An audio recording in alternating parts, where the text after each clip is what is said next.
দিলি রে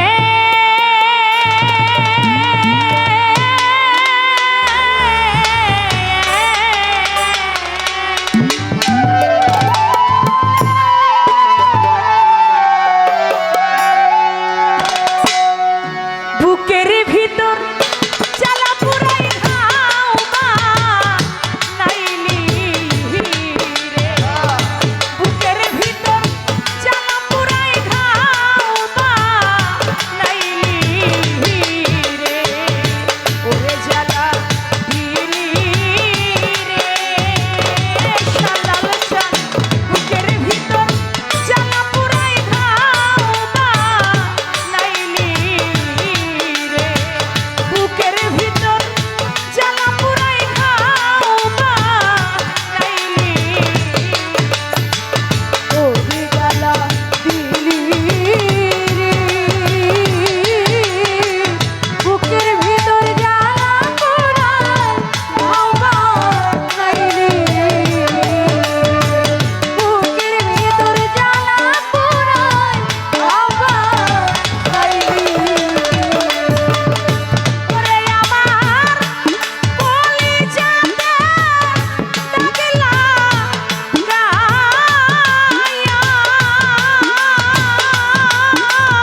জ্বালা পোড়ায় ঘাও বানাইলি।